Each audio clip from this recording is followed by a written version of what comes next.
Hello and welcome to this edition of the show. Aaliyah and I were just sitting here jamming to the intro music, which is I should have turned the camera on. I really should have. That was awesome. It was a lot of fun. And welcome to the show this week. I'm your host Brian Mallard. We got Tim over there behind the scenes, running all the equipment, and does a fantastic job. And this week we have a special guest, Show-Alia Torres. Hello. How are you doing? I'm fine. How are you? I'm doing quite well. Super. So, how are you doing today? And I understand you just came from a gig. I did. I'm doing really well. I just came from Bare Roots Pharmacy, which is one of the only farm-to-table fresh restaurants in Columbus. Fun. Yeah, they're really awesome. They take care of their musicians. They're really, really sweet. Their food is super healthy for you. I mean, it comes from the farm, and then it goes on your table. They make all their own condiments and everything. It's pretty awesome. Not a lot of left turns along the way. Just pretty much straight to your table. That's awesome. Yeah. So you play around a lot. Let's go back a little bit. How did you get into music? That's a very general question. Well, growing up, I'm number one not from Columbus. I'm a military brat. I'm from Germany, and the very first instrument that I actually ever played, like ever, was the flute in band. And my baby sister she just started walking. Wow. So I put my flute on the dining room table, and then she knocked it off, and then that was the end of the flute. Oh. I never even really learn how to play it. And then I asked my dad for a violin, and he said, "What are you going to do with a violin?" I said, "Play it." And when I received it, I actually broke a string because I didn't realize that you had to put rosin on the bow to make noise. This is how I just had no. Right, yeah. So and then, it's just my dad had a studio in the basement. Oh, tell me about that. Yeah. So my dad had a studio in the basement, and we lived in this apartment complex where there was it was 3 high, but a stairwell down the middle, and everyone shared a basement. So you had these wooden slats, and everything was kind of sectioned off. And he would have his friends over, and he had all of these synthesizers and keyboards, and I remember all the claps and the cowbells, and I'd go down there and play with everything, and sniff all the liquor bottles and just be all nosy, oh, this is so cool. Sounds like a good time. It was nice. My dad played the piano, and I always wanted to learn how to play the piano, but I didn't really learn anything on it until 9th grade. I had one year of piano, and I mean, if you don't use it, you lose it. So I can dabble, I can fake it, but I don't know how to play the piano. I don't know. But I mean, it started with, of course, there's band in school, and then my dad had a studio, and I just I got my first guitar in, I want to say, it wasn't 9th grade, it was either 11th or 12th grade. I was in Columbus when I got my first guitar, and I wanted a guitar because, I don't know if you remember this. Do you remember the Sanrio store? The who? The Hello Kitty store in the mall? Oh, I don't know if I remember that store specifically. It's a perfume area now, but that used to be a Hello Kitty Sanrio Japanese, nothing but Hello Kitty. And they had this Hello Kitty guitar in the window, and I, lost my brain. It's I need that guitar. Hello Kitty. Yeah, I never got it. I wanted to get it. I never got it. Actually, a friend of mine ended up sending me a guitar, and it was this really nice Ibanez, and I still have it. So I never got the Hello Kitty guitar, but I started on a really good guitar. So, but I played it once every 6 months. Right. Well, the Ibanez probably is a higher quality brand than they probably slapped the Hello Kitty on. The Hello Kitty had to be a first act. Right. I'm convinced. If that high. I'm convinced. But it was pink. Yeah, it was pink, and it had her face on it, so I needed it in my life. So you write songs. I do. What got you started with that? Well, gosh. Oh, my gosh. It's so funny. I had a friend, and he told me, you have to write the bad songs to write the good songs. So I've always like tried to write songs ever since I got my guitar, but they were all dumb. So it's like, you know what a dumb song sounds like. You've been listening to music your entire life. If you were to just sit down and be honest and get over your ego, you know when you write a bad song. Oh yeah. So I wrote all kinds of terrible songs that I don't play, but I started writing good songs when I started working at the Loft. Right. And I've only been doing this for like 2 or 3 years. Yeah. I started writing songs because I just wanted something that was my own. Like when I feel away and then I want to listen to something and it doesn't exist, it's like, oh, I guess I'll just have to make it myself. I know exactly what you mean as a songwriter myself. You know, I used to play songs by some of my favorite artists, and I was like, you know, if I can do this, I can just write my own. And they were dumb. They were bad, and you do get better as time goes by. And there's not a song out there, like you just said, that's exactly what you're experiencing, so you have to write it. Like, I remember the first song that I wrote that I really liked, and it was a song called That's What She Said to Me. Actually, not a lot of people have even really heard it. When the phrase, that's what he said, was really popular, I was like, oh, like, what if there was like a that's what she said? So I kind of wrote it sort of in that vein, but that's not really even how the whole song turned out. But that was like one of the first songs that I wrote, but I don't know. that brings back a whole myriad of jokes that I could go, that's what she said. That's what she said. That's what she said. That was the burn in the 80s. But it's funny because actually my friend who told me, like, you have to write all the bad songs to get the good ones, it was actually your wife's son who told me that. Who's that, Ty? Uh-huh. I figured Ty was... Yeah, he tried to teach me how to play the bass. I sucked. Yeah, Ty is down in L.A. for the past couple of years. So. I follow Ty. Oh, really? Ooh, I never put my earrings in. Oopsie. Whoops. I remember Ty. I remember playing Soho one time with a random band, and Ty was up there playing bass or something. I think we had a keyboard player. Man, he rocked it out. That dude. Ty is kind of interesting. Ty is his music is kind of ahead of its time for this area a little bit. Yeah. I mean, it's different, but enjoyable. I mean, to be honest with you, I see more musicians that absolutely love it. Yeah, his music is musicians' music. Like, there is consumer-grade music, and then there is musicians' music. Right. They're very different. What we appreciate is not what the public appreciates, because we're already bored of playing in this strumming. We know you like it because you don't do this. Right. But when we want something, we need something more that we understand. That's just, it's got meat behind it. Exactly. With a steak and potatoes.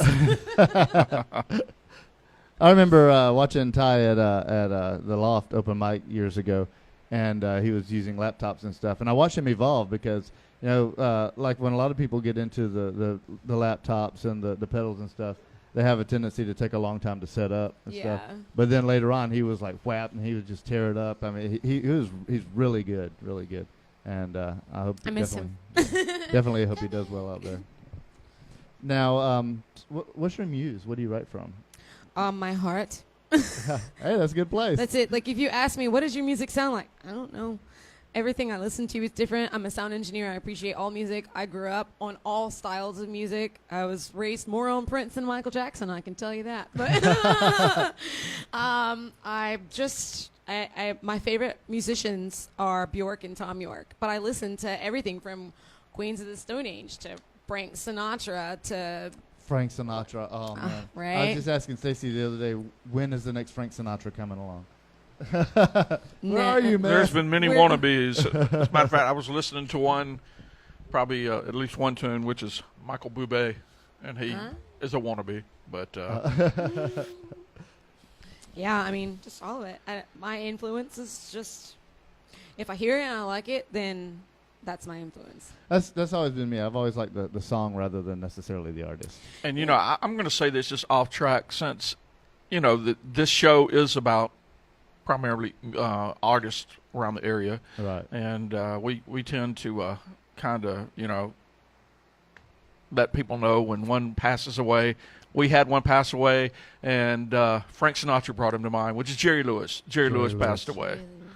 And, I saw that today. I was like, man. Yeah, I did too. He's 91 years old, but Man, I tell you what, he was nasty. He got nasty in his old age. I don't know what went on.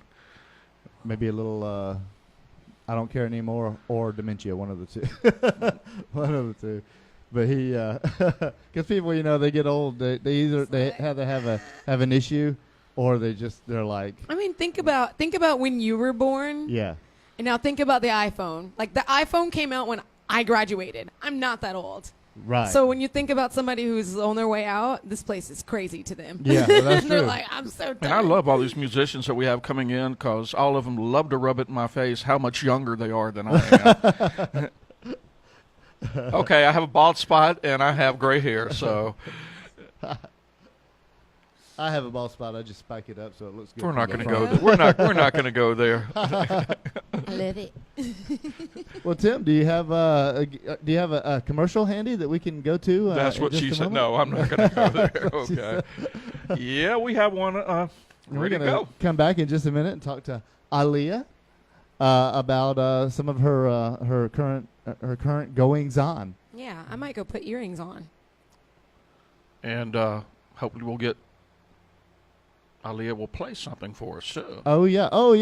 You're absolutely right. We're going to come back in. Where is my mind? With Aaliyah playing something, and then we're going to talk about some of her current goings on. All right, so we'll be back right after this. American Guitar Boutique, winner of the 2017 Ledger and Choir Reader's Choice Award, is your one-stop shop for all your musical needs. Whether it is instruments, equipment, or accessories, we have it, and if not, we can get it, and at the best prices in the Valley area. We also buy, sell, and trade pre-owned and vintage gear, offer custom repair work, and teach lessons from our staff of trained musicians, all to keep you sounding your best. Visit us at 707 13th Street, Phoenix City, Alabama, or online at www.americanguitarboutique.com. We also can be contacted at 334-560-5202. So, come by or call and let Tim O'Brien or Mike Childry help you. American Guitar Boutique, for musicians, by musicians.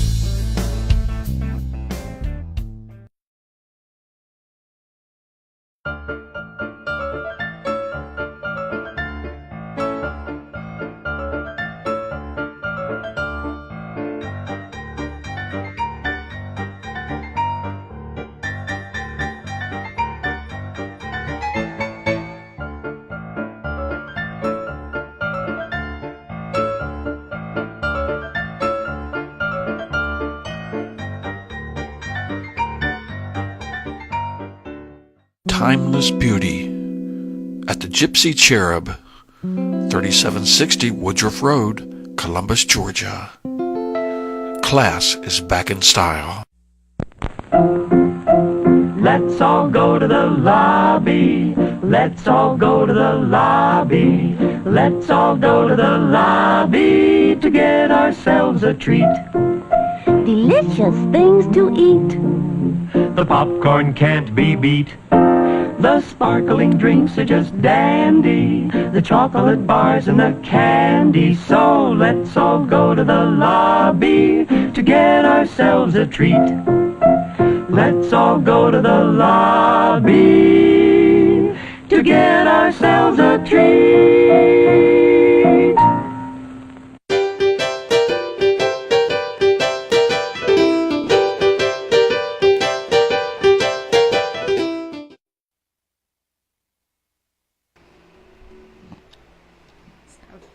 This is one of my favorite tunes. It's not yet recorded, so that's why I wanted to play it. You can hear it here now. It's cute. It's called Wasted.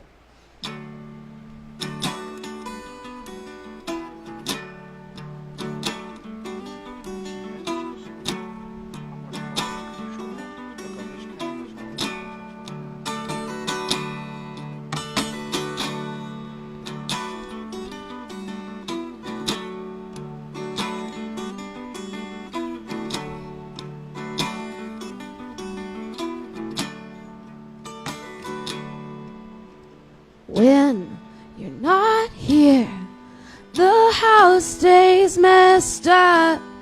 Yeah, the shutters stay closed. No, I don't wake up. But if you were here, I'd be all dolled up, house smelling like something that I just whipped up.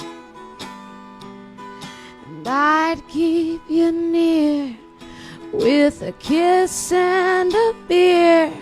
He gives a smack on the bottom for being good to you, dear. Yeah, but you're not here, so I'm just gonna lay here with one of your hats on my face. But you're not here, so I'm just gonna drink this and forget how much I miss how you taste. I hope I don't get too wasted.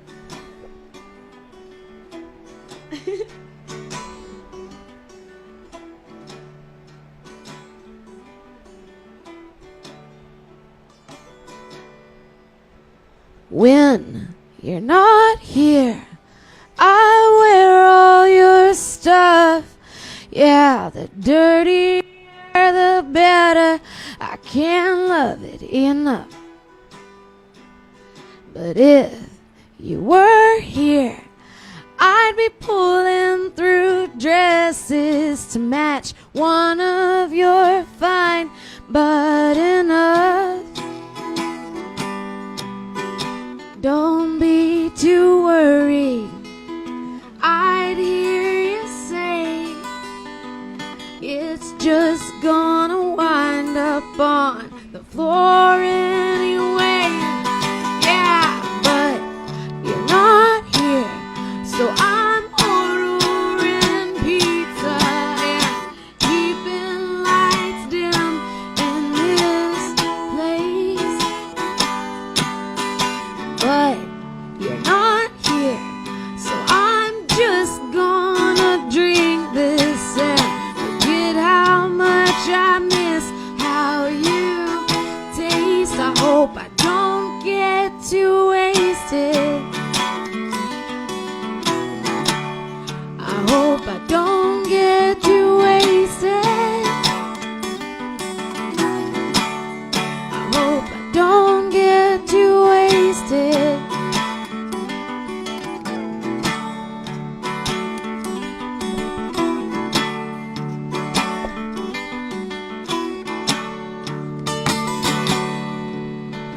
When you're not here, I'm a little off balance.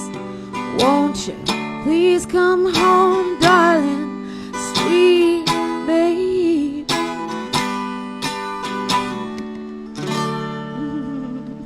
Hey, hey. All right. All right, guys. I tell you what, we've got one camera down, and Brian is going to try to scoot back in. So we're going to go to a commercial real quick. We'll be right back. What? Huh? What? I'm sorry, can you repeat that? What? Yeah, that's what happens when you don't protect your ears properly from loud noises. Musicians, we're all exposed to that. And I'm living proof that if you don't take care of your hearing, you're going to end up being a problem and a pain in the butt for everyone around you. So, here at American Guitar Boutique, we have decided that we're going to take steps to help all of you avoid being like Mike. We're carrying some really nice earplugs here. Erasers. These are great plugs. They're real comfortable. They sit in your ears, you can barely tell they're there. They reduce all the noise levels at a very flat rate. So you hear lows, you hear highs, everything you hear normally without the plugs, you hear that at a lower level that's safe for your hearing. Come in and check them out. Erasers, we like them, we use them. And I tell you what, that's right from our sponsor, American Guitar Boutique. We want to throw their name in as Man, much I as love possible. Erasers and American Guitar Boutique. Oh, use erasers also, huh? Dude, I don't have any, but I want some so bad. Then you I'm can a get sound some at engineer. American Guitar Boutique. Yeah, now I can go and get some at American Guitar Boutique. Because seriously, like, you can't get your hearing back, and everybody's going to music festivals. Like, yeah, the cilia in your ear lays down when I you can get attest drunk, to that. but- Your hearing will not come back. No. Yeah, and when it's like after you play a gig, especially with a rock and roll band, the next day everything sounds kind of fuzzy. Yeah, that's when you know you need ear erasers. Yeah. Yeah. You see these? You're going to end up with them, man. Yeah. American Guitar Boutique. Go check them out. Yeah, they got, oh my gosh. If you love guitars, you're stuck. You may never come out. They never come out. So we're back on the show, obviously. Aliyah. Want to make sure I pronounce that right. Tell me, was there anything special about the story behind that song? Great song, by the way. Well, I didn't have like a cute song. Right. I have a song that I feel is like kind of bluesy, and then I have a song that is really just mellow. I make a lot of mellow stuff, but I didn't Right. have anything that was like cute and made you feel good. So that I wrote that. I was like seeing this guy, and of course that's how we all write stuff. Right. I was seeing this guy, and for some reason, every time he would leave, I would just feel awful for like no apparent reason. Like, I can't even say that it was like me necessarily. It was like a really strong "I miss you," but I can't Right. even say that. Like, it was just really weird. It was so weird that I catch myself being like, "Oh, I'm so sad that you're gone," and then I'd be like, "Why are you so sad he's gone?" But I don't know, and then I'd like snap out of it. But I wrote that song while I was like seeing him for that brief moment, and I don't know. It was, I guess that's kind of just what he was there for, because I'm not seeing him anymore.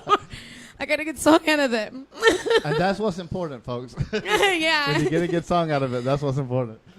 Seriously, like, he was really nice, but I don't know. I ended up telling him, like, hey, I'm seeing someone else, although I actually wasn't, because I got this feeling that he just wasn't being honest with me. Oh, yeah. I don't know. I trust my gut, and when it comes to seeing people, I'm usually right about that. And he never texted me back, not even to, like, acknowledge that I was like, hey, thank you for being awesome, but I think I like someone else. He just wow.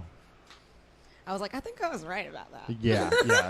Yeah, and we were threatened. I should say we're not going to tell Aliyah's social media accounts, which she has many, but we're going to let that slide. We'll let her give you the one she wants to give out in the next segment. Yeah. We're not going to tell all her spy secrets, and Yeah. that she's really Secrets. But man, I will say so this: funny. I love following Aliyah because she is not only talented in multiple instruments as far as a musician, but right.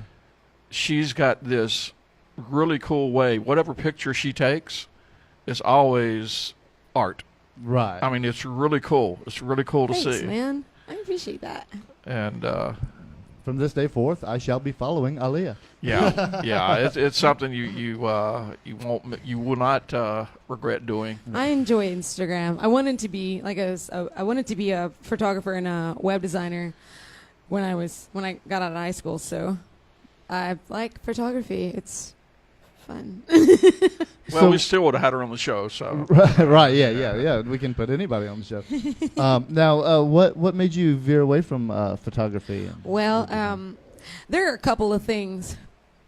I'm calling you out, Mr. What is it, Lindley? I think I remember your name, maybe. Ooh, hold on. I got to hear this. Dirty. Anyway, I know for a fact that I shouldn't have been failed out of that class. My teacher tried to fail me out of my web design class. Wow. And I know for a fact that I shouldn't have been failed, because unless he tried to fail me because I was helping his other students with stuff. Because the girl who sat right next to me, who got all of her answers from me, passed. Ooh. I don't want to curse, but I want to right now. So you just got called out, but that's why I'm not a web designer, because he broke my spirit and I didn't want to do it anymore. He tried to fail me. I went to the principal's office and she was like, well, at least give her a project, a big project, and if she can finish the project within time, then pass her with some kind of grade. And of course I finished it, and he used that project for many years as an example to all of his classes. So you know what? Wow. That one time that thing happened and you were like, why did that happen? You need to start thinking a little harder. Wow. okay, Busted, I would tell her, buddy. but she would get me. But hey, she just dropped the mic. Okay. But yeah, and then photography. Actually, I love Instagram, but phones. Phone photography is so simple that it killed my lust to want to take photographs as well. I'm more interested in working with film, which is expensive, difficult, and no one cares. Right. So that's just like a personal hobby. One day I will make enough money to own a bunch of lomography cameras and get film for Polaroids that don't really exist anymore. But for now, a phone is fine. You see, my brother and nephew are photographers, and I have never really felt the desire to do photography myself. But since phones have come along, and I can like happily say I love using a phone for photography because I've never had the desire to be what people would call a real photographer, so I won't get beat down by any real photographers. But yeah, the phones, and they take great pictures. We were just talking about my phone a little while ago. This camera's nice. It's like they're doing some amazing stuff with cell phones these days. Yeah, and I mean, I also like the novelty of the way a photo comes out for what it is. Right. So, I mean, I'm the kind of person who would end up collecting old phones because it's an old camera, you know? It's a type of camera. I have a couple of old phones. I don't like to get rid of them because the droids have such good cameras. Yeah, like it's a crappy picture to you now, but so was the Polaroid at one point, and that's what everybody wants right now. Like a camera is what a camera is. Exactly. Now, onto your current gigs. You're running sound at the Loft? Yes, I'm a sound engineer for the Loft. I'm a whopping 5% of female engineers in the nation. Wow. Hey. Groundbreaking. I like that. So how'd you get in there? I came, some people in town, I know they've heard about this. The crew who went to Fiji. I was part of that. Oh. I was part of the crew who went to Fiji with, calling you out too, Meryl D. Young and Eric D. Young. If you see them, they are, not good people. Anywho. Boy, she's calling out everybody on Yeah, here. you just got called out. So he didn't pay me $23,000, and he got deported from a country, and his entire crew of people left him.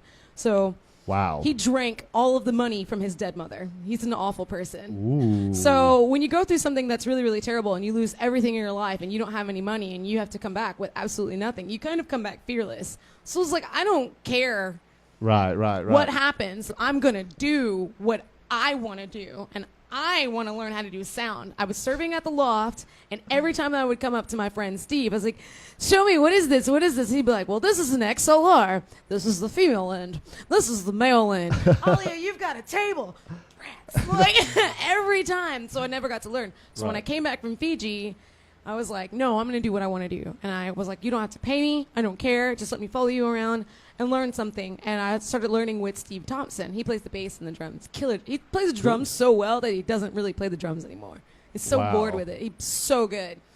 But he was like, all right, I'm going to show you how to do this stuff. And he was showing me things on Pro Tools, showing me live sound, like just making sure that I would be on time, like just really, he was really like trying to be a very, very good, not trying. He was a very good teacher for me. And then he ended up like playing more gigs and doing whatever he wanted to do. So I started learning under Matthew McCabe, and then they started giving me shifts.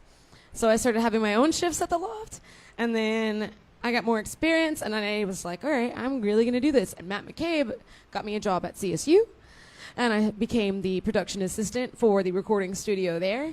And then much like a bartender, if you're going to suggest a wine, you better have the palate for it. So in order to understand where the musician was coming from and making it sound good, I started focusing more on music. And Steve was like, hey, come sing this song. And I couldn't vocally deliver. And he was like, hey, I'm going to hook you up with this friend. Maybe you guys can figure something out. And my friend would give me all these pointers. But like, no, you just got to, like, do this. It wasn't like classical vocal training. He would just hear something and know why it was bad and be like, you can't do that. And somehow I just got it. And then he told me to get into a competition, and I did it, and then I won, and everyone was like, oh, you can sing now. And I don't want to just be a singer. So I had to play. Well, that's the best way to learn to play, when you have to. Yeah. Them's the cliff notes. Now, I'll say this. Since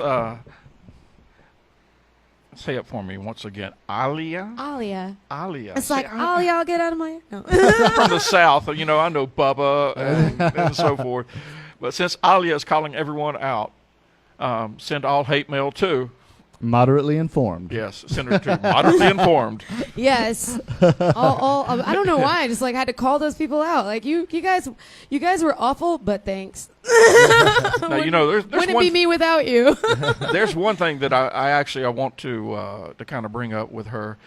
We had you remember about a year ago we had Mallory Lynn that came on the show. Yes. She is the owner of Black Lotus Tattoo, and since we had a lot of artists coming on, it was really interesting to see that side of art, because you kind of don't think about it, but she actually was bringing up how when she hires people, she actually goes to art schools and gets graduates. Yeah. Ooh, crazy. I didn't know that. Yeah, that's cool. It's really nice. Matter of fact, she's in town, I think, so it'd be great maybe if we can get her back over this way. Yeah, the tattoo industry is pretty interesting. I dated a guy who was in that industry. So I have a lot of respect for tattooers and tattoo artists in general. I was just looking at your tattoo. Then what is that? This is my Lady Karma. I got it right before I went to the Fijian Islands to make sure that I was just going to think about what I did and the way I treated people, because there was a little village and corrugated steel huts, and this was third world country on a tiny island. When they're like, oh, if you're stuck on an island, what do you bring with you? I experienced that, and that's what that was. So you're going to take it with you wherever you go then. Yeah, it was hey, you've got these little people, this little village, not little people, they're amazingly strong people, but Fijians, the Fijians that we were near, they lived in a little village over a hill from where we were. So you couldn't just treat people any old kind of way. They weren't going anywhere. You were stuck with them. You had to be mindful. So that's kind of what that was for me. Wow. Yeah, so that's kind of what I want to get into. It's a really interesting design. So I was sitting here looking at it. So Christopher Dolson did it for me. Thanks, man. He just opened his own shop too. Him and his buddy Adam. I'm super proud of them. Congrats. I wish I knew what it was called. So, what are your future goals?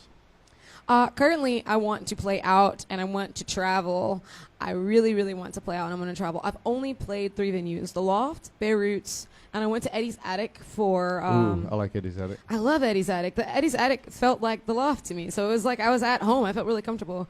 But Eddie's Attic has an open mic. And I thought that they had an open mic so you could be entered into a competition. But the open mic is the competition. And I actually ended up winning. I don't compete well, so... I feel weird about it, but I think it's going to be okay because I'm literally just going so that I can play for anyone, just anyone. I just want to play. Exactly. So and I'm hoping listen to play up out. there too. Yes, they really do. That's exactly what I thought about when he brought up tattooers.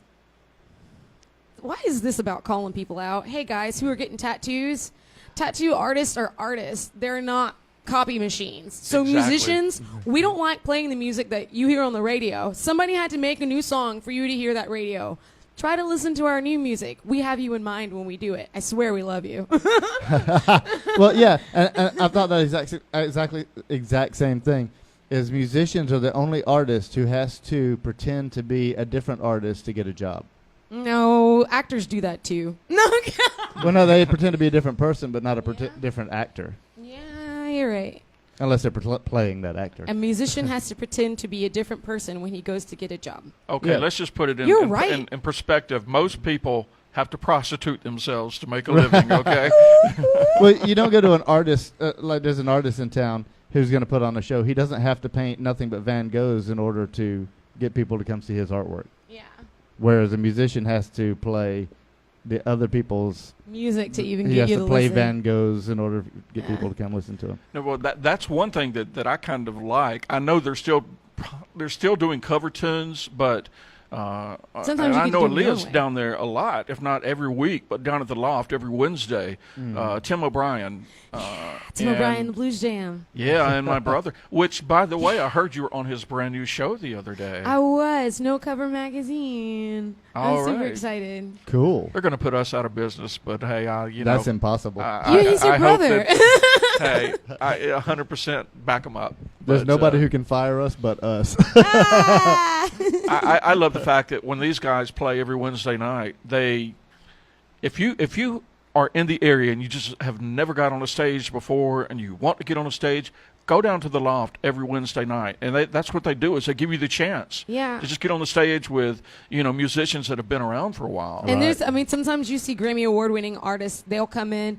We have all kinds of musicians that come in of all levels, people who have just started, people who don't know their scales, people who are out of key. It doesn't matter. Like, you could do whatever you want to. If you know some blues tunes, if they're really, really old blues tunes or some new ones, you can do. It's no cover, all ages, and they have this killer steak special. You get a steak, a side, and a brew for like $15. Can't beat it.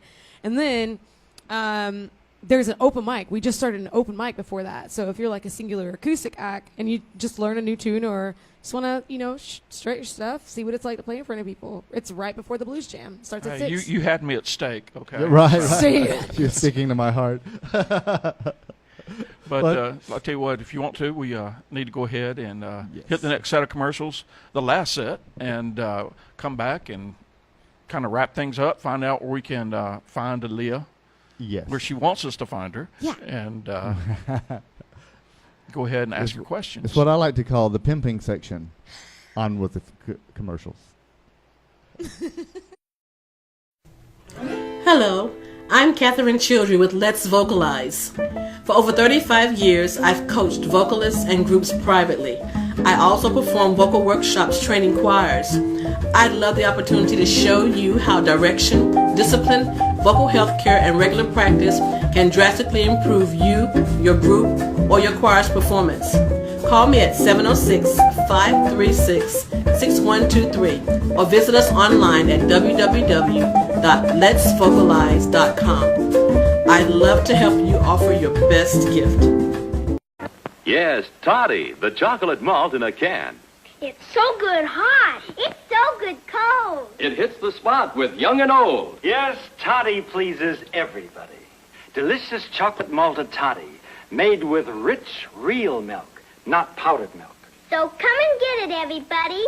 It's time to drink your chocolate toddy. Delicious.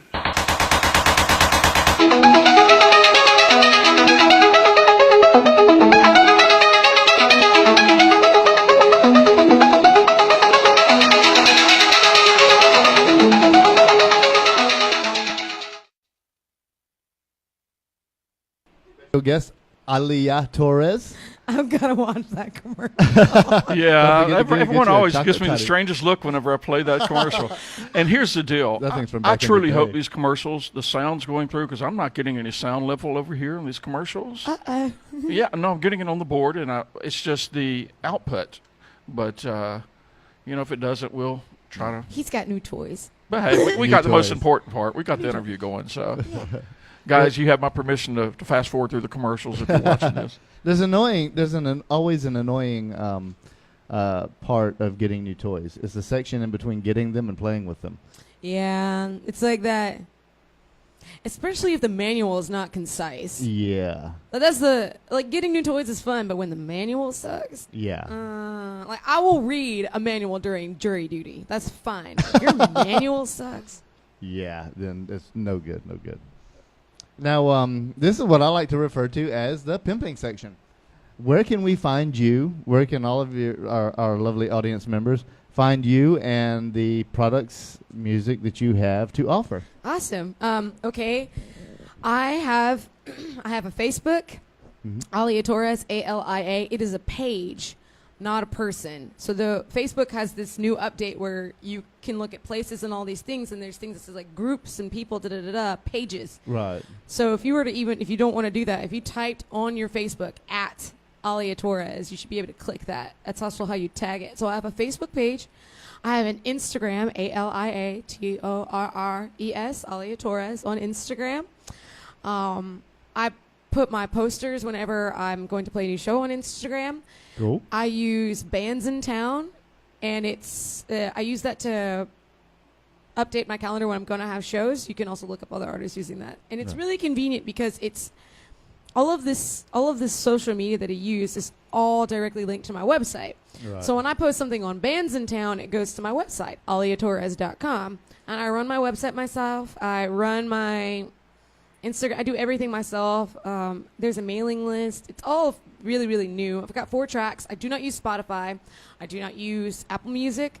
I do not use any larger music platforms because I'm so fresh. And when you release something, to me, it's really important. I don't have enough to constantly be releasing to put it on such a huge platform for people to just get bored with already. Right. So I use bands in not bands in town. I use Bandcamp, aliatorres.bandcamp.com, because it's really, really good for artists, and I get to reap the benefits of all of the work that I put into something, because nobody's going to pay you to practice. No one's going to pay you to book yourself.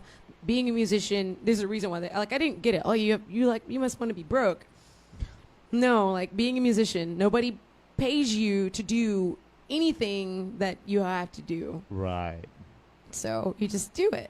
And then they don't want to pay you once you are doing the things that you do. Yeah, like you do it because it's like they know they almost don't have to, because they know you're going to do it anyway, because musicians are crazy. We can't stop doing it. We have a problem. And I'll say once again, if you guys get a chance to follow Alia say there I go again, Alia. I don't know why. That's okay. But if you get a chance to follow her on Instagram, it's really interesting. She did something a little while back, and normally if anyone else did this, I would say that they belonged on Hoarders. But she sat there and got up and decided to do a little almost classical guitar in the morning time, sitting on her kitchen countertop. And I thought, that's really cool. And she was able to pull it off. Like I said, anyone else, I would be like, oh, man, no. Yeah, I'd gotten this message right after I posted that from this lady who's kind of like my second mom. And she was like, you better get your feet off that stove, you nasty. I was like, I just sit on my counters. Like, at the time, I didn't have any chairs in my apartment. That's just where I like to sit on the counters. There you go. It was your day off. Was it Sunday? Yeah, I think it was like a Sunday. Because it had that Sunday vibe to it. So I was just chilling. Sunday afternoon jams. There you go. You can do anything on Sunday morning, man.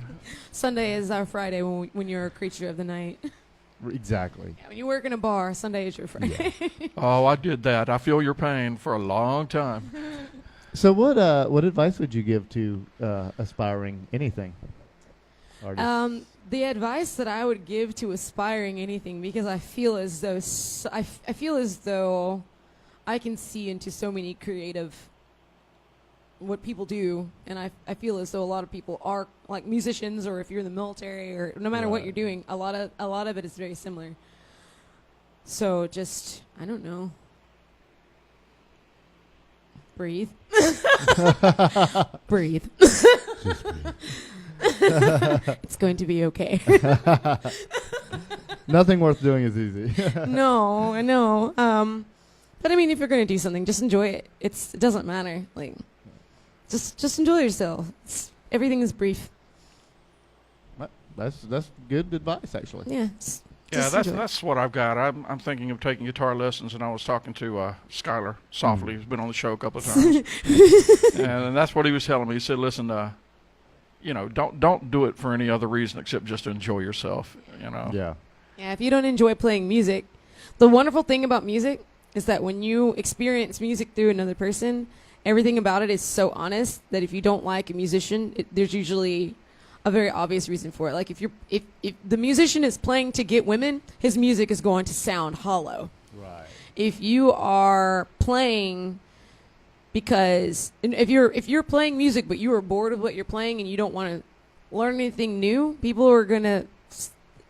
I don't mean anything by this. This is an adverb that I use. You're going to sound local.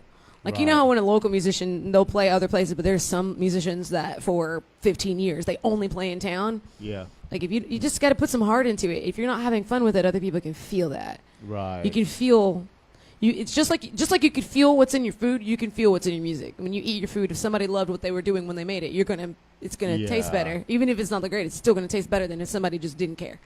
Exactly. That's a really good point. That's a very good point. And I'll be honest with you. I remember when Ty was here, we were speaking to him earlier.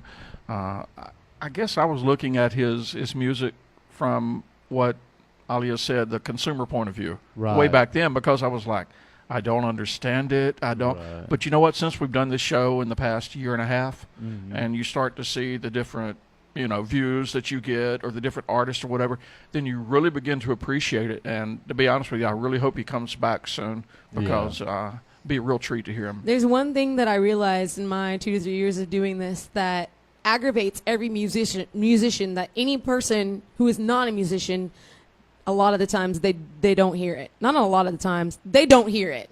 And that is that all of these songs sound the same. Like, that's why you have consumer grade music and musicians music. When you have the consumer grade music to a musician, all of these songs sound the same. Yeah. Same progression, same chord, doesn't matter how you play, it's still the same song. Like, I play with I'm in a band with the Magnetic Musos, who was a bunch of local musicians from Columbus, and we're a house band over at the Loft. You never know what you're going to hear. We do everything from Alabama Shakes to Barracuda to anything, like oldies, blues, it doesn't matter. We do everything, and we have all kinds of different guests who will come in and sing with it. It's not always just me. But there are times when we'll play these songs, and people love it. We'll play the same riff, and we'll just go through it and just sing a passage from like 6 different songs. Yeah. And it's still the same song. How come I get this vision of this drunk guy going, Freebird? Yeah, Freebird's not cool. I'm calling you out.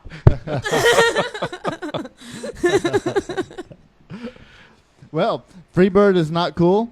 I guess that's good words to end the show on. We definitely thank you so much for coming in, Ali. Yeah, thanks. We really do appreciate it. Thank you for having me. This was a great interview. I had a lot of fun. She's going to go home and collapse. Yeah. She's had a rough day. No, I'm probably going to go look for a pool table or something. Listen to some Freebird.